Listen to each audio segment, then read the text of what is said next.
If you're wondering why the society you've lived in all your life feels as if it's being pulled from under you like a rug, it's because while you weren't paying attention, your wholesome values were quietly reclassified as ugly prejudices, and now you are the problem.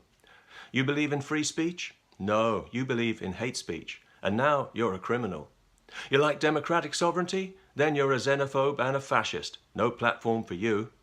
You want a secular society, you Islamophobic racist?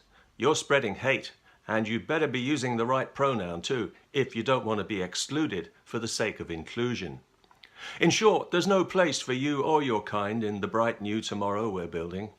Now that the minds of an entire generation have been thoroughly rinsed through a progressive education that hates Western culture and everything it stands for, and everything that you hold dear, there's been a climate change that you didn't see coming.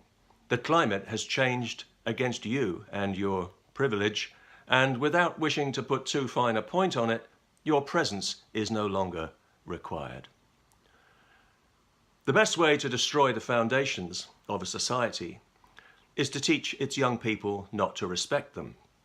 And a whole generation has now been successfully taught not to value free speech, the very cornerstone of our civilization, but to hold it in contempt and to fear it, to run from it, to seek refuge from ideas in emotional safe spaces, and to believe that hurting somebody's feelings is a form of assault on a par with cracking their skull. This tyranny of feelings has been carefully nurtured to breed this infantile generation of emotional casualties, victims and crybabies, this generation of moral and political half-wits who can't wait to sign the next petition to shut somebody up or shut somebody down, never thinking for a moment that it could ever happen to them. A generation so placidly happy to soar off the branch they're sitting on, it's almost as if they've been programmed in some way. So if you think that you've got the truth on your side, you don't know what you're up against. The truth is incorrect and therefore inadmissible. If you think that you've got the law on your side, forget it. The law protects feelings now, but not your feelings. Your feelings are hate. Well, what about your right to free expression under the Universal Declaration of Human Rights, you ask? Optimistically. Nice try, but we both know that in the real world, human rights don't apply to the wrong opinions. Are you crazy? The wrong opinions are hate. You need to understand that when breeding the perfect captive society of self-policing petty censors, you can't afford to let somebody just come along and undermine it with a rational argument. So feelings outrank rational argument now. You probably noticed that when you were banned from social media.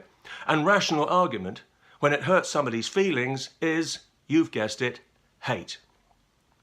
You see, progressive moral righteousness can make up these rules as it goes along, because it's got itself on its side. So really, you can't win. They won't even listen to your arguments as they beat you down with their phony buzzwords. It's not about arguments or ideas anymore. That debate is illegitimate. It's about you being a racist monster, causing division and spreading hate. And it's about dangerous fascist throwbacks like you being aggressively purged from our society like a cancer.